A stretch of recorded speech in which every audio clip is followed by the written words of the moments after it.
Ladies and gentlemen, thank you so much for joining us for the film promotion and film circuit conversation.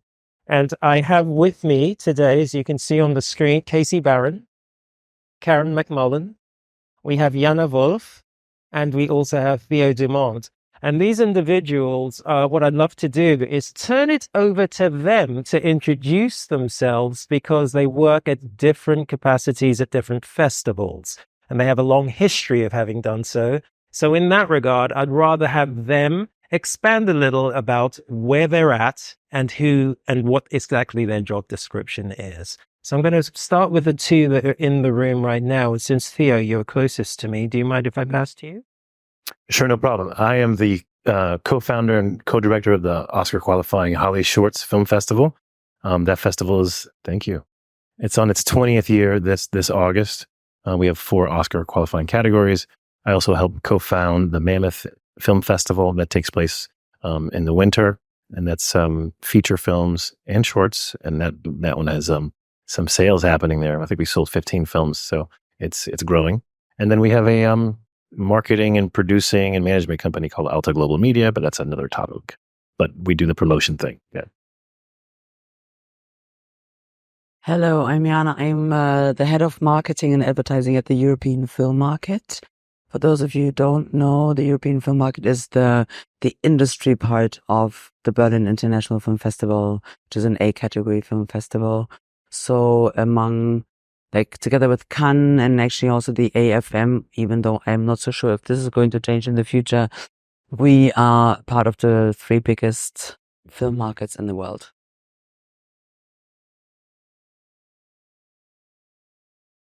And Karen, can you sort of introduce yourself for me and just let us know where you're based and what exactly you're up to over there? Sure. Hi, Rodney, and hi to the rest of my panelists. My name is Karen McMullen. I'm a New York City-based film curator and programmer.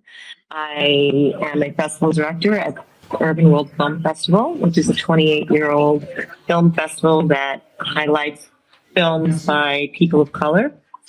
And I'm also a programmer at Doc NYC, which is a documentary film festival in New York City. Thank you, Karen. Casey, can you let us know who you are and where you're at, please? Thank you, Rodney. Hello, everyone. I wish I could see you all, but at least you can see me, so that's okay. My name's Casey Barron. I'm also based in New York. I'm currently a programmer for Tribeca Festival. Work primarily on the U.S. narrative features side of things. I lead that team, but at Tribeca we jump into all the different things, and I also work primarily on our games vertical as well. Formerly, I was director of programming at Austin Film Festival for a few years there, and been in the industry now almost 10 years. Very exciting. So thankful to be here. Looking forward to this conversation with my fellow panelists. Thank you so much, Prudence, for putting this together. Absolutely. Thank you.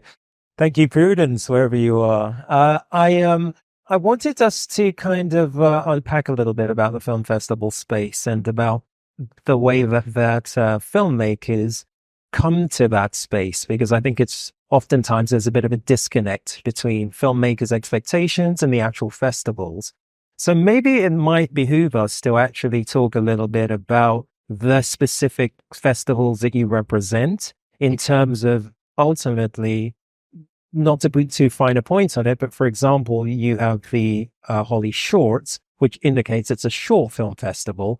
But can you speak to specifically what exactly you feel the festival offers to filmmakers? What each of you in turn can let us know a little bit more about your festival, so at least we demystify for those in the room exactly what it represents.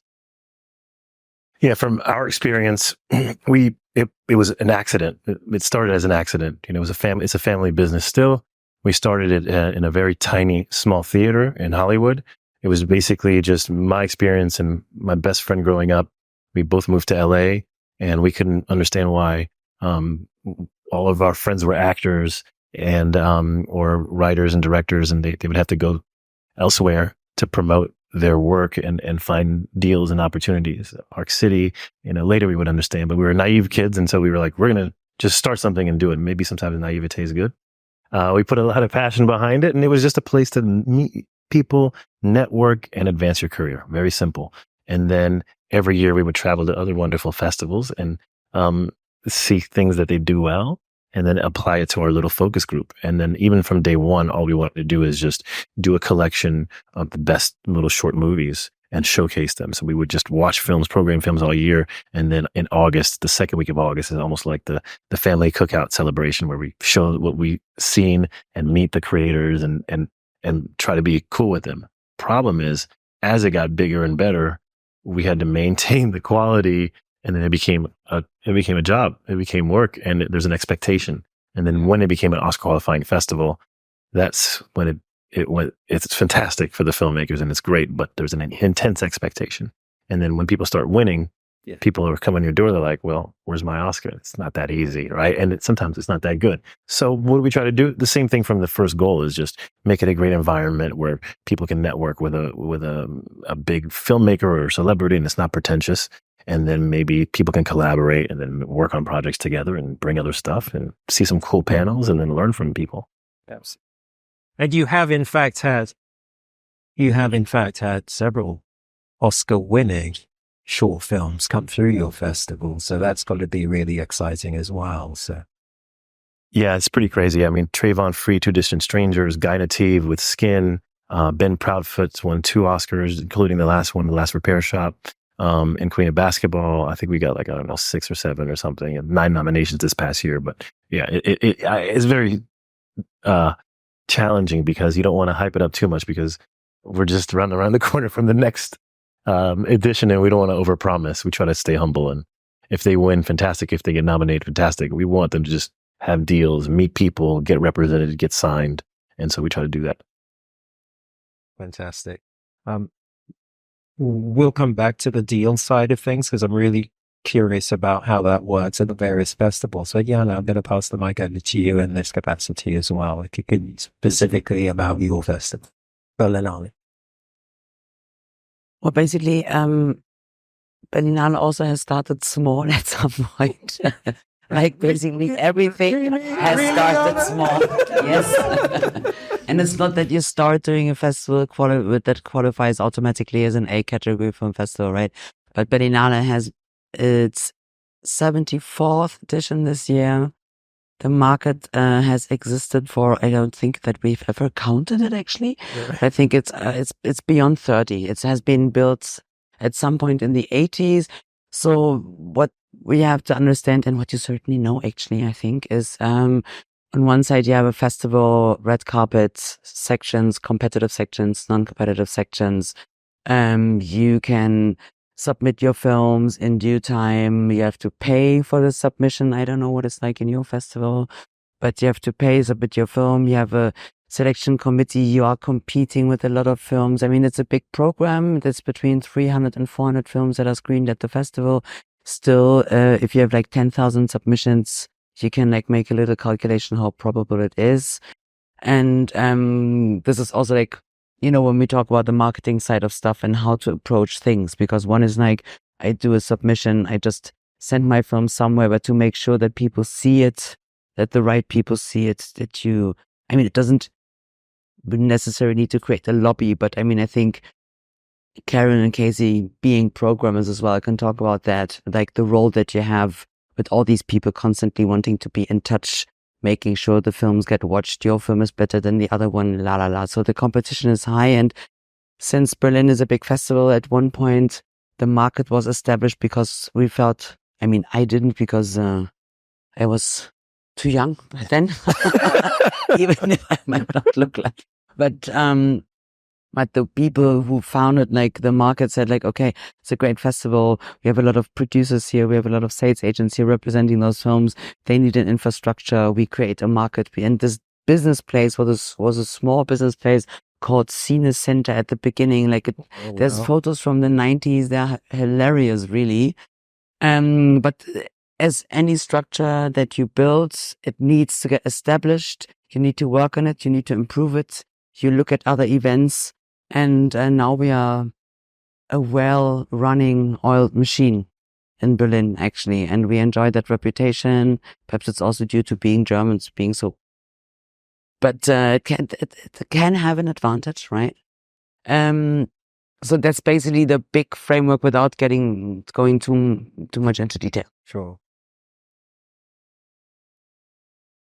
Karen, I'd like to come to you next. I have to voice my disappointment in not having you here in person. For Karen's flight is delayed, so she's currently in Nice at the airport. So, but really thrilled nonetheless to have you in some capacity here to join us. And I'd love you to speak a little bit about the festivals that you're affiliated with, and let us just kind of demystify what they represent to us as filmmakers.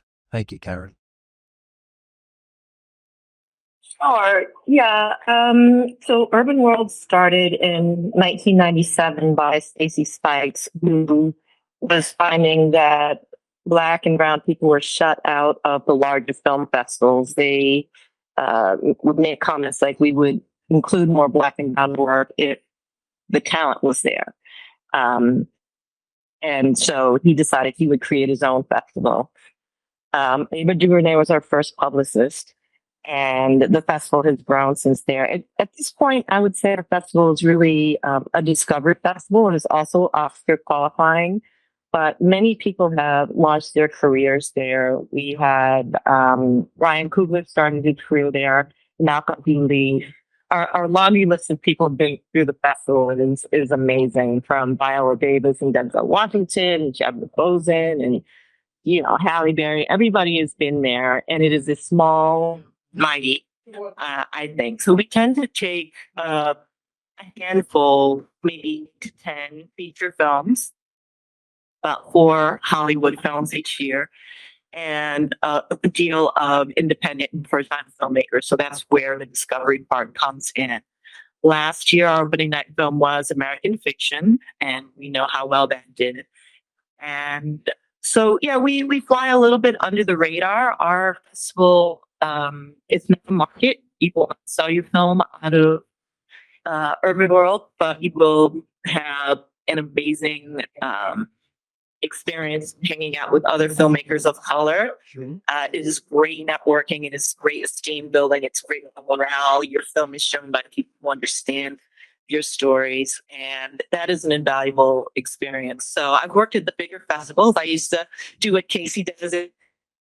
Definitely value, not to undermine those at all, but 2 different things. So as you're thinking about your festival strategy, I would say apply to the big dog, the Tribecas and the Sundances and the TIFFs, but don't overlook the niche festivals, your smaller festivals, the HollyShorts, the Urbanworlds. Like I said, they're all Oscar qualifying, and you will have a different, more nurturing experience. Brilliant. Thank you, Karen. Casey, I'll come over to you now. If you could do the same, and just fill us in on your festival in terms of Tribeca. Yeah, thanks, Rodney. And definitely echoing the sentiments that Karen put forward, considering I started at Austin Film Festival, which is also an academic qualifying festival on the short side of things. Certainly don't overlook some of the fests that are doing work in more unique or niche spaces, for sure. I would advocate for that always. But that Tribeca, of course, was co-founded in 2002 during the aftermath of 9/11 by Rob De Niro, Jane Rosenthal, and Craig Hackhoff. And that idea of film as activism and what it can do to bring community together has been always thoroughly at the forefront of what Tribeca has been about. And as far as how the festival currently exists in this contemporary setting, this year we got another record year of submissions. We're 13,000 submissions across all of our film spaces or competitions. So that idea of discovery certainly also here with us. We have multiple competitions between U.S. narrative, international documentary competitions, and also this year for the first time we've made our viewpoint section a competitive section. So that's very exciting for us as well. And certainly have bigger Hollywood titles represented primarily through our gala and spotlight events, which is always very exciting. Usually those are held locally. If anyone's been in New York at BMCC and Beacon and some of those bigger halls and spaces. But outside of that, I'll also say that Tribeca right now is pushing forward as well into the space where creators are, where they're multi-hyphenates, they're interested in reaching over into different mediums. So while we have feature competitions, feature-length competitions, short film competitions, so on and so forth, as well as indie episodic. We also have a full games vertical. That's a full-fledged video game competition that exists, one of the few really in the world right now, as well as the immersive competition. And we also host an audio storytelling competition and overall programming section as well, as we're finding that creators have these interests in telling their stories in the mediums that best fit them. We want to try to be as supportive of that and give them a platform to really push those stories out as much as possible. For some of you who may have known the festival in a long-standing way, we were formerly in April. Now the dates are in June. So this year it's June 5th through the 16th. So we are in the heat of it, but very much excited about what the festival is and can be, certainly moving forward in the future here. Thank you, Casey. It feels to me, I'm as a filmmaker myself and having done a variety of different festivals, it feels to me that there's often a lot of expectation on the part of filmmakers, as well as a lot of confusion about the space. So I'm kind of wondering, are there any sort of thoughts that you all have, and each of you can take this in turn, or whoever wants to go for this, in terms of, based upon your particular festival, maybe look at it through that lens, is there a particular kind of, best suited sort of practice, individual, or who would you suggest would be coming to your space? Because obviously expectations, I pose this question from the perspective of, I'm imagining, Pete, you have all dealt with filmmakers who have come through with a certain set of expectations, and maybe they can be met and sometimes they can't. So who would you suggest that you're best suited for? I'm not going to answer this question like in this very detail, because like Berlin is Berlin and it's huge and everybody's welcome, and basically every film could be a fit, right? As long as it matches the criteria of world premiere, international premiere. So but I think it's apart from reading the regulations of a festival in order to see if technically your film qualifies, which is the most important thing, if you don't want to waste money, time and efforts, just check first, what do the regulations say? Is my film, does it qualify or not? You can find this online.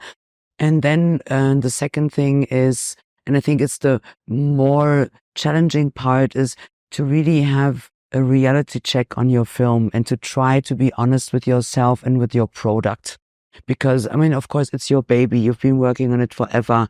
And of course, everybody wants to have a film premiered in an A category film festival. Yeah, I'm luckily not a filmmaker. I know why.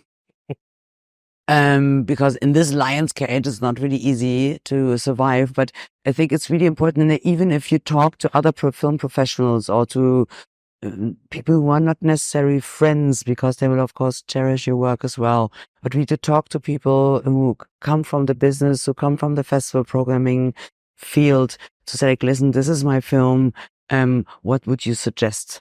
Because you can waste an entire year and a lot of money on submitting a film to an A category film festival. But if somebody says, listen, it's a brilliant film, it's really good, don't waste the time and the money. Go for B category straight away. Because you might have a good festival run. You might do 40 festivals in 1 year if you don't waste that time. Because after that, your film might become too old. And once your film is too old, if you don't have a film that runs anywhere for 1 year, I just give you a little advice, change the copyright of the film, and then you can start all over again. But once you submit a film somewhere and it's not accepted, it's burnt. Yeah, so really make sure, what kind of film do I submit? Is it some sort of rough cut version number 1? Don't do that. Yeah, you can submit work in progresses, but the rhythm, the dynamic, the tone of the film, the dramaturgy, do you say that in English? Dramaturgy, yeah. It has to be a fit. And try to be realistic with what you have in order to give your film a big career. Because I would say it's nicer to be in 100 festivals of all sorts of categories and to send it all over the world than really fighting for something which is some sort of rainbow thing where you never find the end. Right. Yeah, I agree with that. Go ahead. Theo, Theo, are you going? No, go for it. I really love what Jana said. And, I liken it to like when you're applying to college, you wouldn't, if you're an American student, you wouldn't just apply to Harvard, and Princeton. You would also diversify and have, apply to some of these smaller colleges where you would also get a very good education. It's the same with the film festivals. And yes, be realistic about what your film is. Don't just have your friends and family and crew watch it. Have other people watch it and take the honest feedback. Film festival submission fees are expensive, so you want to choose wisely. While you're at the festival, I would also concentrate on networking with your peers. People spend a lot of time trying to meet the higher ups. When I work at Tribeca, people always say, my dream is to come to Tribeca so I can meet De Niro. It's like, fun fact, half of the staff haven't met him. He's not in the office every day watching the film. Your best bet is the filmmaker next to you, on your left and your right, who are going to be your peers. And those are some very talented people. So, that'd be my 2 cents on that. Thank you, Karen. Yeah, I was going to say, the harsh reality, here comes the bad news. Expectation. I like when the people that attend our festival, we've grown into a level of quality, and that started very early, maybe in the 4th or 5th year. We just want to show the best of the best. And so it's very tough competition. The numbers are similar to the big festivals, the major ones, right? 6,000 submissions we get. We show about 412. I think Palm Springs is more, and they show about 500, right? So it's a tough percentage. It's probably not going to get in, right? But that shouldn't let you down. You should still submit, and then you should also attend if you don't make it, and watch and learn. See, become wowed. That's what we enjoy too. When filmmakers that don't have films in, they'll go to a block like the international block, and they're taken to another world. They're like, oh my goodness. I'm even like, oh my goodness, because I'm a filmmaker too. That's the other thing is, I think every festival creator or director should be involved in the filmmaking process, because you understand the pain of making movies. And so also when I make films, if it's not, I judge them 1 to 10 like the Academy. I could look in the mirror and say, this is a 6, man. And I can't put my name on this. We got to work on this, And so the good news is we have a big canvas with life, right? You can make a film and be proud of it, and it's not the greatest. Like the team is saying here, have your category A, B, C, D options of festivals, show the film, get some feedback, and then work on it. And then make another one and work on it. There's a guy, he's very famous, submitted 5-6 times and never got in. And I'm like, oh my God, this is going to be terrible right now. And then 1 year he came with a masterpiece. I'm like, I don't understand. And he gets in, he attends the festival. I'm giving him a hug. I'm like, man, most of the stuff you submit is what happened, what changed. There was no answer, but I don't know. Maybe he got someone else's name. I don't know. Anyhow, but you get what I mean. And then luckily we do monthly screenings at HollyShorts every month at the Chinese Theater. And so that one we're not always going to get it right too. This is a subjective business. And so we like to have another option for filmmakers to get their films in. And sometimes those are, not the level 10 that we think. And maybe it's a level 9 and it might be good, So. Yeah, absolutely. Thank you. Casey, did you have anything to say on this one? I echo the sentiments of all of my panelists. They really hit the nail on the head with all their thoughts. I'll also say, as Karen mentioned, I have never met Robert De Niro, so I don't assume I will. Neither should any filmmakers who are attending Tribeca or planning to. I think the other thing I'll also add with regards to sort of strategy expectations, Theo mentioned his numbers. I mentioned earlier we got 13,000 submissions this year. 8,000 of those were just shorts and 5,000 were features, right? And so you're talking about that percentage being quite low. Having a plan for let's say when I talk to students, especially, I usually tell them have maybe 5 to 7 festivals. You can have a handful of the bigger ones as part of your targets, but fill that out with some of the other festivals that are doing really unique work, as I mentioned earlier, because there will be great opportunities there. They will be hosting different sort of events, different panels and conversations that will be incredibly insightful and enriching for you. So certainly that is always a way to go. Yeah, I think the other thing to say with regards to expectation, both with regards to the submissions and on the ground, on the former side, you really have to be mindful that when you're reaching out to programmers potentially, which is a thing that we always recommend, but inevitably everyone takes that opportunity if they can, be patient with us. It's not something where if we don't get back to you in an hour or in a day that we are just like pushing you to the wayside. It is really just a bandwidth thing. And I find that filmmakers who are actually mindful of that stuff, you end up having a relationship or rapport with, where even if necessarily doesn't work on that specific project, they will come back in the future because you have that connection. And then also on the ground, Karen mentioned the idea of horizontal networking as opposed to vertical networking, where you're trying to meet the higher ups, the quote unquote powerful people or people you see that can push your career along. Truly, as a community, as people who are on the same space or at the same point in their careers, that's how you do it. You end up, seeing each other at the same festivals, the same conferences, inevitably, as you all go through your careers. But there's so much value there. I really just want to underscore that as well, because I've seen it happen where filmmakers end up meeting each other. Maybe they're having their directorial debuts at the same festival, and then maybe they end up even working together, producing or co-writing or co-directing on something in the near future. So don't discount what value that can bring. And can I just add one more thought? As you're submitting, the more thorough your application is, the better. We get lots of films that we like, but that film freeway application, we do want to know your gender. We want to know where you're from. If you have the Red Cross or some notable organization behind your film, we like to know that because they can help market your film should we get it in. We do need to know demographics. We share that information. We like to have a balanced slate ethnically and gender-wise. So please share that. Please have a trailer. The more you can help us decide, because we all see tons of films that we like. It's just the ones that get selected. There's probably another 3 festivals that we could select with films that we love. But the ones that stand out are the ones that are more thorough and more unique and easier to program. Yeah, thanks for saying that, Karen, because I think it's very important also to see that at the end, talk about expectations.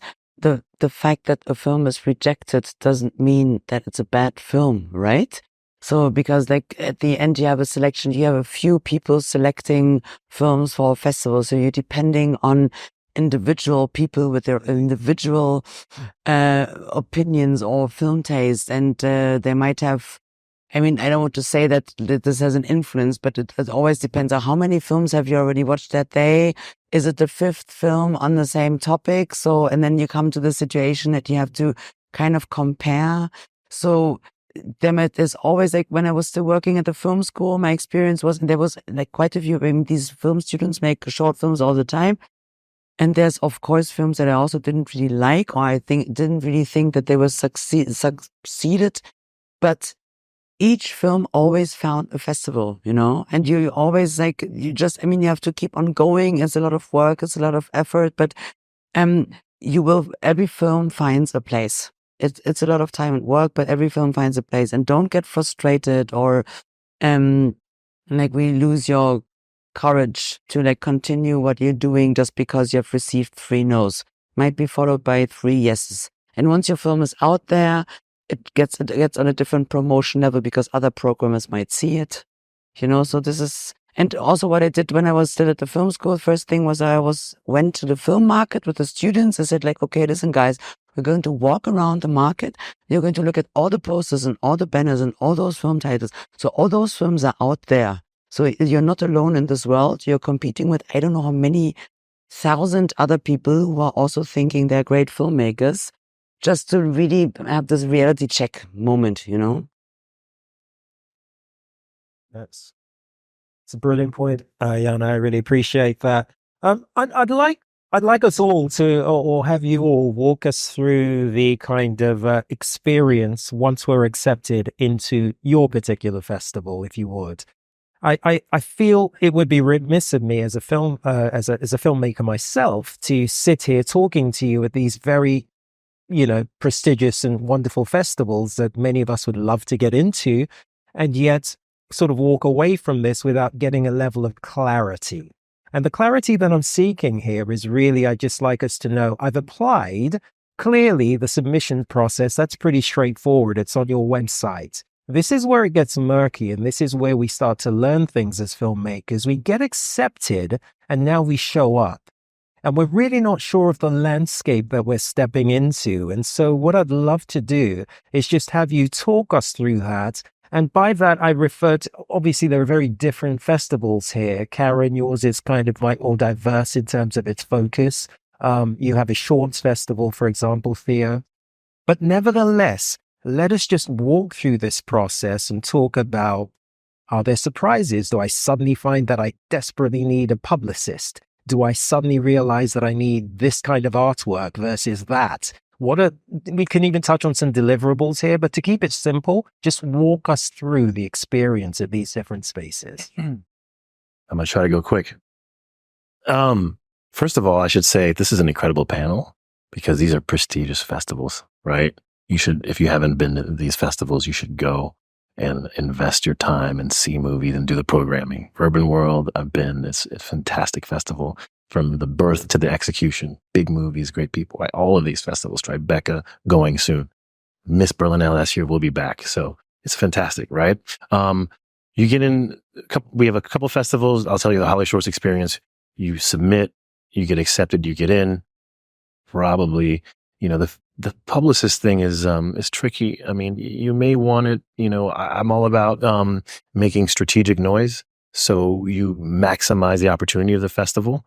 If it is your goal to have an awards campaign for the short, which is a very tall order, maybe think about it. If you want to just use it to get representation in other areas or meet people, some people get publicists, but you should have a press kit. You should have a media database of local press that you can invite that are in LA to the screening to get some buzz, or some bloggers based on the topic. It just depends on what your film is. But with us, you're going to attend, you're going to be professional, have some kind of digital cards or note cards where you can promote the film and drive people to your screening. We're lucky that we have a built-in audience that attend between the filmmakers and the local community, but maybe there's some, agents that you want to invite, utilize it. For us, we're at the Chinese Theater. It's a great space. We have the Roosevelt Hotel across the street. That's an iconic venue. You can do some meetings at the pool. I've seen filmmakers just utilize being in LA to make things happen. We had a cocktail reception once at the HollyShorts across the street at the Roosevelt, and it's just our party. But somehow the same night, Walt Disney had a massive premiere on Hollywood Boulevard. It's just a place. And then they had Disney executives that are having their after party near where we're having after party. This happens all the time because we're fortunate we're in LA. And then filmmakers are pitching their projects to Disney executives. One guy who's here at this festival, Kevin, is a Swiss filmmaker, Halperin, I think is his last name. He landed a meeting with Disney. He's like, I'm here at HollyShorts, Disney executives here, pitch my thing. I'm having a meeting there. Now, he didn't get a deal, but he had a meeting. And so be open to greatness, be prepared, be professional, promote the film as much as you can. If you need to get some help with a publicist, I would advise that. Be prepared. We'll go to the panels, go to the sessions, network, meet people. It's a job. So. Yeah, I think you've mentioned the key things basically already. And also Karen mentioned the networking already. In like publicists, for example, it's also a question of budget, right? Like in the best case, you have a producer who has budgeted a publicist from the very beginning. Of course, when it's a student short film from a film school, there's no publicist. So the film school is supposed to do that job. You have entities behind the film, right? I mean, this is really a bit like, are you the director? Are you the producer? what's your role in that film? In many cases, you are the director and the producer and the DOP if it's a documentary with like zero budget. So, all these things are like really a challenge. And if you can, especially when it comes to A category film festivals or festivals that have Oscar qualifying categories, of course, it makes sense to have somebody who's really taking care of the promotion, because the buzz that you create, your film lives when it appears in the press. So in the media, right? So, and of course we have social media now, Instagram, Facebook, all these kind of things. So this is something that you can also, like, you can create your channel, you can like create a buzz around your film for these kind of things. We have people now who even work with influencers, you know, famous influencers for face yoga or something, but they are known, they have a crowd, they have like 20 million followers. So you work with these 20 million followers. There's all sorts of crazy ideas that you can come up with. At the end, especially in a festival like Berlin, it's like what the media is writing, what the press is writing. So you need to get hold of these people. Of course, everybody wants the same. So if you have a good publicist with a good reputation, and that doesn't cost the left arm, which you have already lost on the production of the film, then then of course it's that's really recommendable. And in Berlin, we have the special situation. We are the only market in the world that is attached to an audience film festival. So because AFM is only a market, Cannes is a festival, but it's only for professionals. We don't have regular audience here. Berlin has a regular audience. So this is why the business people, they love to come there, because the films that are screening in the festival are also part of the market, of course. But you get a regular feedback from an audience. I mean, it's a German audience in that case, but it's still international, because Berlin is kind of in New York. That was what New York was in the 80s. We're a bit late with these kind of things. But so you have international people watching your film, and the business people get a feedback straight away, which might help the promotion of your film in terms of sales. Because one is the buzz that you create on the media, so it gets attention. At the end, if you really find, for example, distribution for your film, the buzz from Berlin, it's an article which is like a 1 year old, like to reuse it, you have to recreate these kind of things. But in a festival, on one hand, you have the media. On the other hand, you have potential sales, people that get like hold of your film, that are attentive, like, oh wow, there's this film, I really want to see it. It was in the media, I'm going to watch the market screening, I might buy it for my territory. So you have this kind of thing. And of course, what Theo also mentioned, meeting potential partners for future projects. And if it's not for exactly the next project, it might be for the next project. At the end, it's really to use the opportunity to grow your network and to try to meet people on eye level, and to really don't fall over them, but really, I mean, of course you're selling something, and if you're in a selling position, you're always in the kind of like shitty situation, because the other one is the decision maker. But still, you can like meet on eye level, and it's about creating the connection with the person.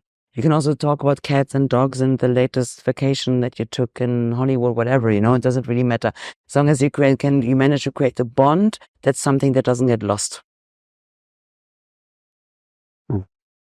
I'd like to add that, when our filmmakers are accepted to both Doc NYC and to Urbanworld, we do a social media marketing kind of boot camp on Zoom for all the filmmakers. We'll create a promotional asset for them to share, for the filmmaker to share on their social media with their network.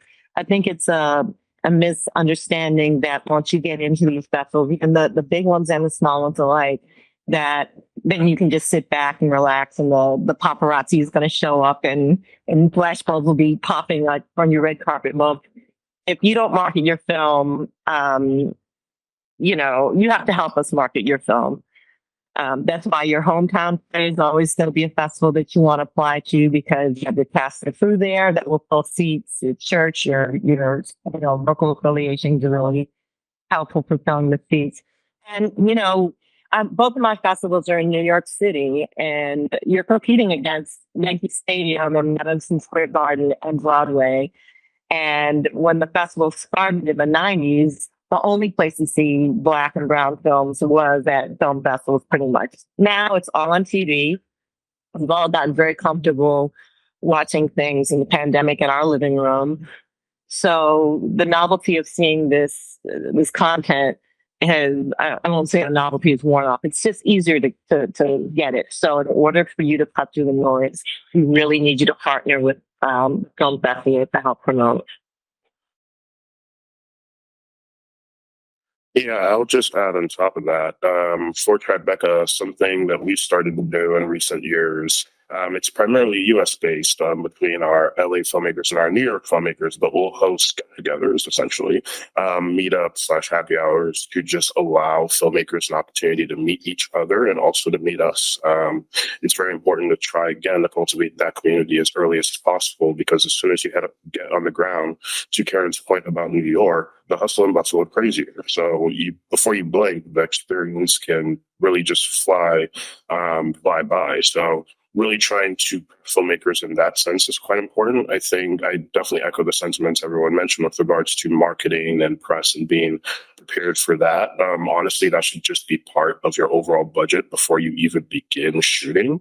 Once you all are trying to figure out all those nuts and bolts, because the other side of it, I can't speak to the particular details for all of my colleagues in their festivals, but for us specifically, Tribeca does not have the financial bandwidth to buy out every member of your team, right? So even thinking about if you do get into some of these festivals where that a trip is mandatory or necessary to think about who you're bringing for those premieres, really start thinking about that from the earliest point.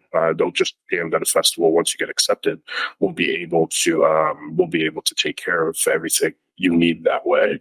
And then also want to mention, because we've all talked about, the prospect of networking and looking towards the next thing, start thinking about the next thing actively. There are a lot of filmmakers I meet with who they get their film into a festival and they're not even necessarily thinking about it yet. Start developing ideas rapidly. One is going to help you indefinitely, just in your overall career. If there's an opportunity, for example, on a show or something that comes along, the pace of writing and on the series side of things is much quicker.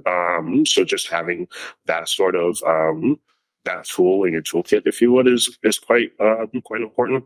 But overall, also just to have those conversations, absolutely try to make organic connections and learn about people and their lives, to John's point. But definitely also have those concepts, have those ideas already kicking around in your head. And even if you can get some things on paper, have an early draft or some pages of a script ready to go, because that is going to help. You will have an opportunity to meet lots of different people, and who knows, all of a sudden you all click on an idea and you're off the races. So definitely something else to keep in mind. Thank you so much for that, Casey. I've kind of gotten the sign here that we're pretty much out of time, but it would. I have so many more questions, and with such a great panel and esteemed spaces as far as festivals, etc. It feels like such a lost opportunity here. But thank you so much for the information that you've shared. I'd be remiss if I didn't do this, however. Knowing most of you personally, I will say this: you seem to have a real love for the craft of cinema and the film space. And that shows in many different ways. And one thing I just wanted to mention is oftentimes when people are at these, when filmmakers come to the festival, oftentimes the festival heads like yourself can refer the films to other spaces. And so this is a beautiful thing. I want to thank all of you for having that sort of passion for the industry and for being the kind of people that you are, who are spending time with us helping to demystify. Can we put our hands together, please? For Jana, for Casey,